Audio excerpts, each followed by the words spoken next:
For years, the fans of Little People, Big World have followed Amy Roloff's journey.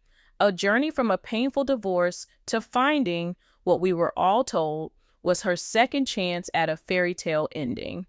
The wedding to Chris Marek was meant to be the final triumphant chapter. A new home, a new husband, a new life, finally free from the shadows of Roloff Farms. But what if that fairy tale was just that? A story, a carefully constructed narrative designed for television? What if the smiles hid a deep, unsettling truth? Welcome to LPBW Update. Today, we are not just recapping an episode, we are pulling back the curtain on a story so shocking, it threatens to change how you see the Roloff family forever.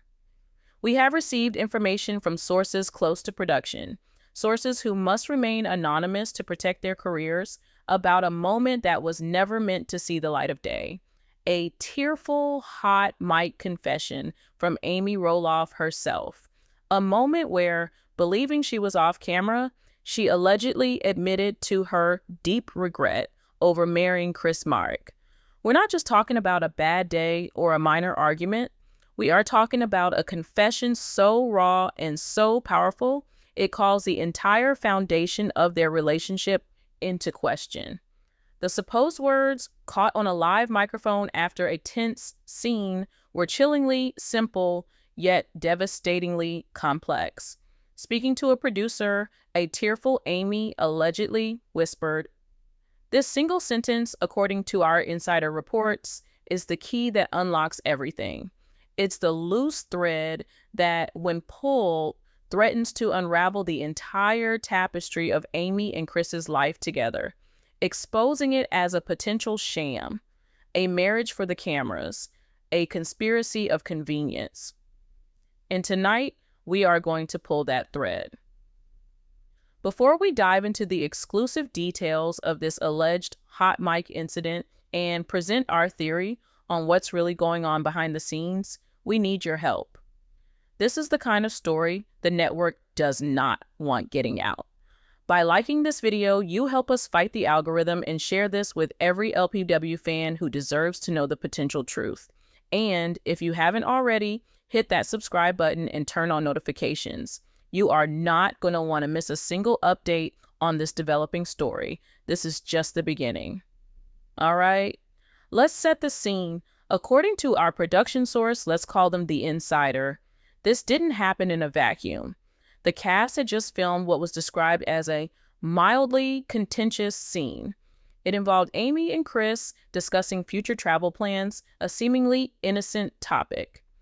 But the subtext was palpable. The discussion, our insider claims, revolved around Chris wanting to take an extended motorcycle trip with his friends, a trip that Amy was not invited on. On camera, Amy put on a brave face. She smiled, made a few jokes about being a biker widow, and the scene concluded. The director called it a cut. The crew began to reset for the next shot. This is the crucial moment. Most of the cast knows to immediately disengage, to assume every mic is still hot. But Amy, described as being visibly rattled by the conversation, walked over to a corner of the room, turning her back to the main camera. A longtime producer, someone Amy has known for years, approached her to see if she was okay. And that's when it happened. Forgetting, or perhaps not caring, about the sensitive lavalier microphone still clipped to her shirt, Amy allegedly broke down. It wasn't loud or theatrical. It was a quiet, heartbreaking moment. The producer reportedly asked, "Are you sure you're all right, Amy? That seemed a little rough." And that's when Amy, with tears welling in her eyes, supposedly uttered the words that sent a shockwave through the production booth.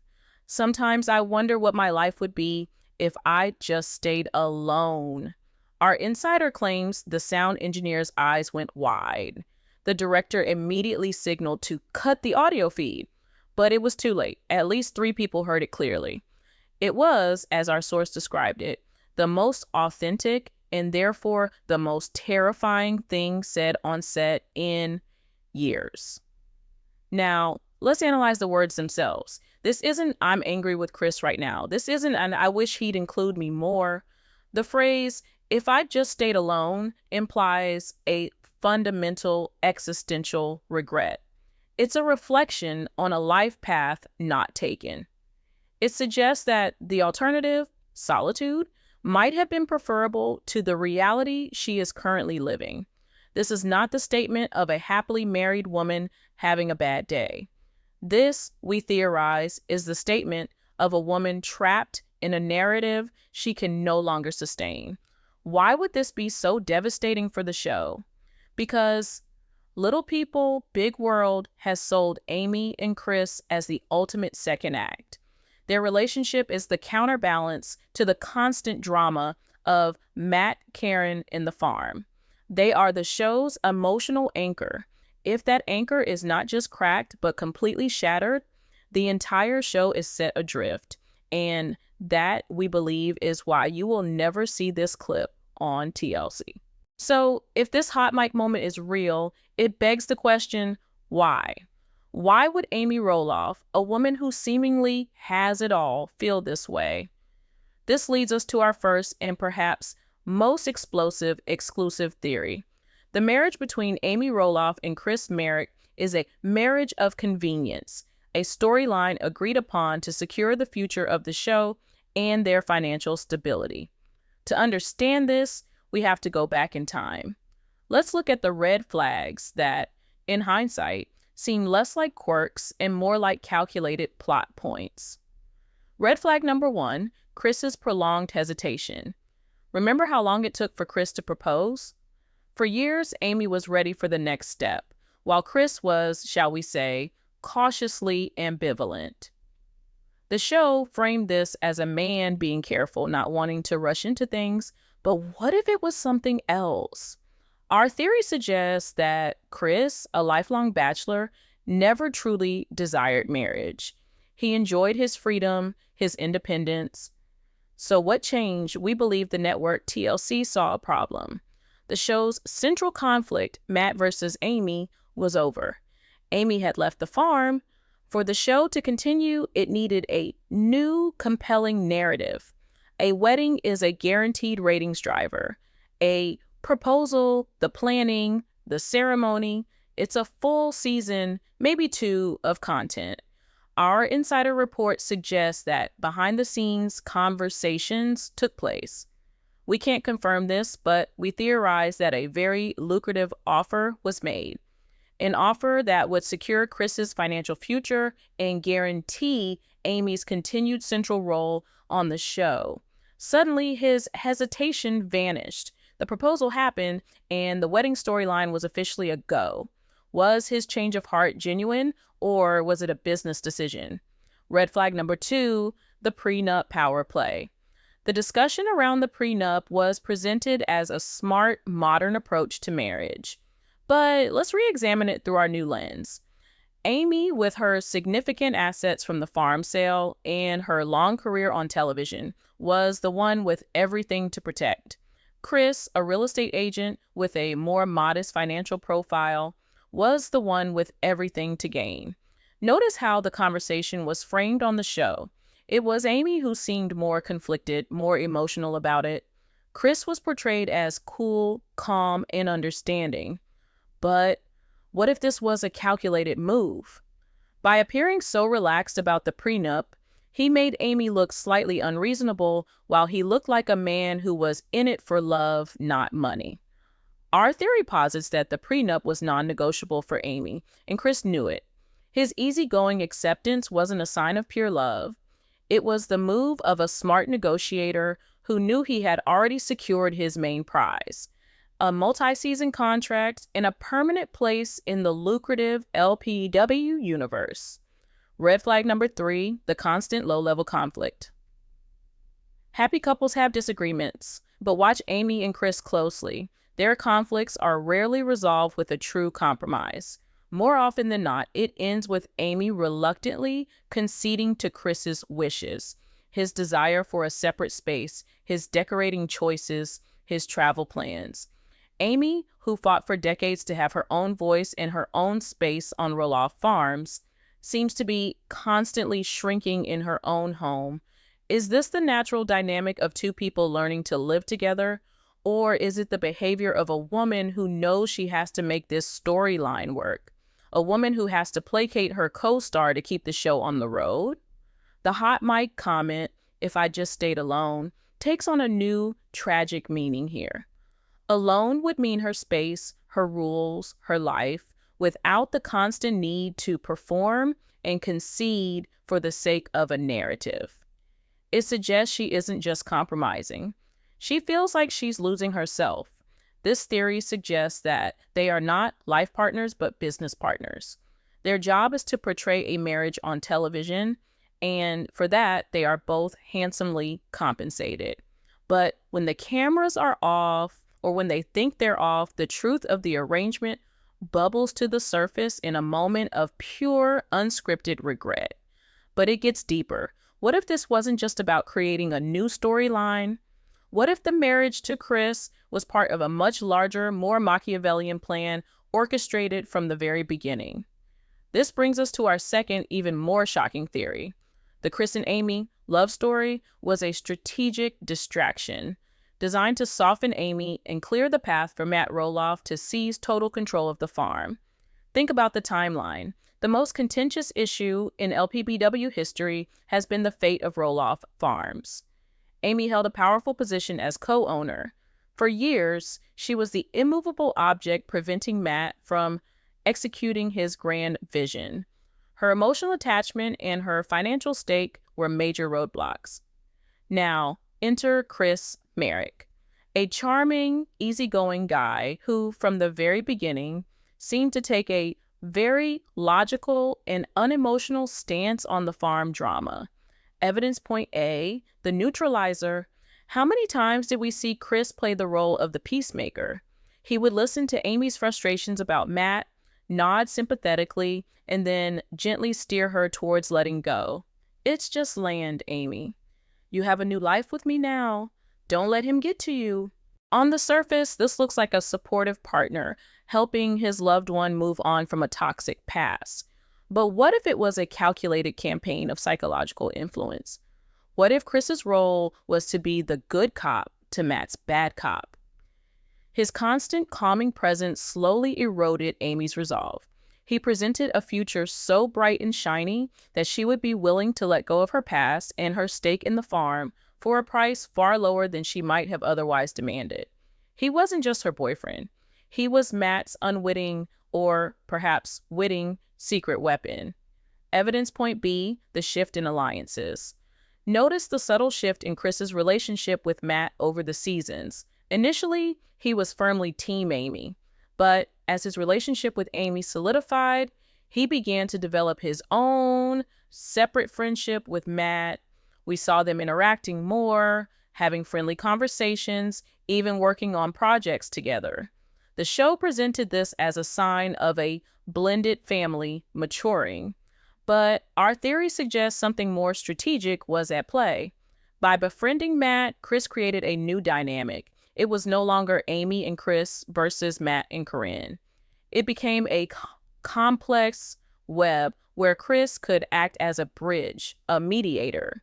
This position gave him the power to influence Amy's decisions from a place of perceived neutrality. He could say, "I talked to Matt and I think his offer is fair," and it would carry more weight than if Matt said it himself. He effectively isolated Amy from her own righteous anger.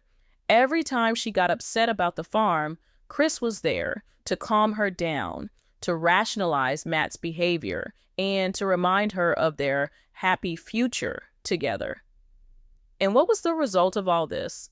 Amy sold her remaining stake in the farm to Matt for a price that her own children, Zach and Jeremy, would later deem unfair. She walked away. And what happened almost immediately after? The wedding storyline went into high gear. The timing is too perfect to be a coincidence. The farm drama, the show's primary engine, was resolved, and a new engine, the wedding, was ready to take its place. It was a seamless transition of narratives. This theory posits that the hot mic confession, I wonder what my life would be if I just stayed alone, is Amy's subconscious finally screaming the truth. The truth that she may have traded her legacy, her birthright on that farm, for a relationship that is not fulfilling her. The deep regret isn't just about marrying Chris, it's about the entire transaction.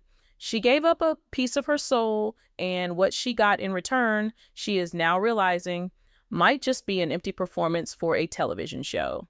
The producer's game, is anyone in control? This leads us to the final and perhaps most disturbing layer of this entire conspiracy. What if Amy and Chris, and even Matt, are not the masterminds, but merely pawns in a much larger game? This is our third theory, the puppet master theory. The TLC Puppet Masters reality television is a multi-billion-dollar industry. Shows like Little People, Big World, which have been on the air for over 15 years, are massive assets for a network like TLC. But with longevity comes the risk of stagnation. The audience gets bored, the ratings dip, and the show gets canceled. Producers of long-running reality shows are masters of what they call story shaping. They don't write scripts, but they know how to create the conditions for drama. They know which buttons to push, which conversations to encourage, and which conflicts to gently stoke. The storyline contract hypothesis. It's an open secret in the industry that reality stars often have clauses in their contracts related to providing compelling content.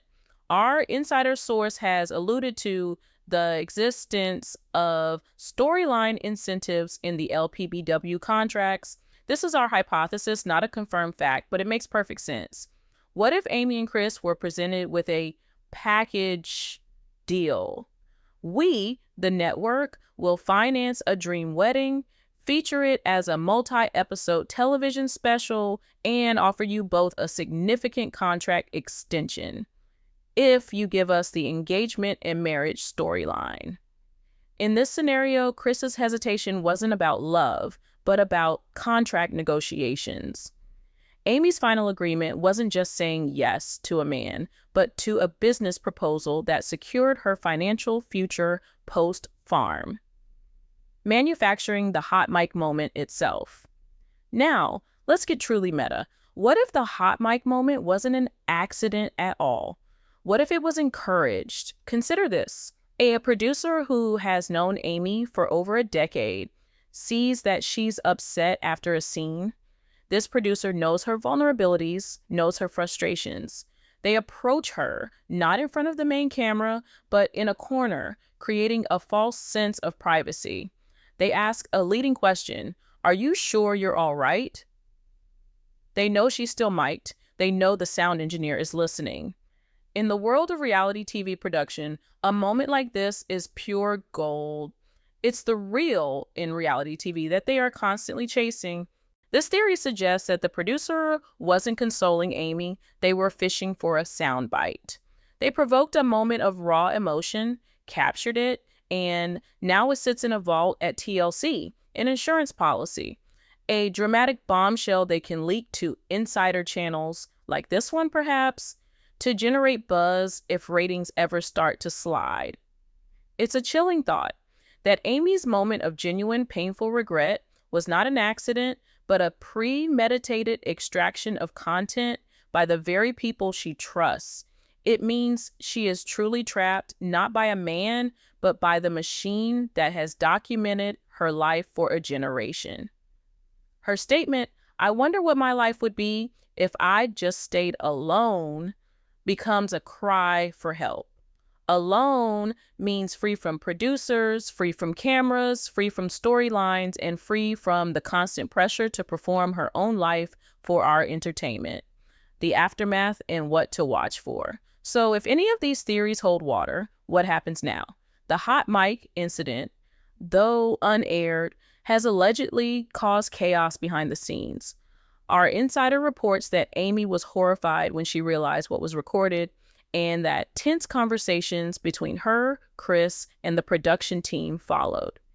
Here is what we, as vigilant viewers, need to watch for in the coming months, both on screen and off. These are the clues that will validate or debunk our theories. Clue number 1, the overcorrection. Watch their social media. If this report is true, expect a sudden and dramatic increase in happy couple content. Photos of them on date nights, gushing captions about their love, coordinated posts about their wonderful life together. This is a classic PR move to counteract negative buzz. It won't look natural, it will look like a coordinated campaign. It's not proof of happiness, it's evidence of damage control.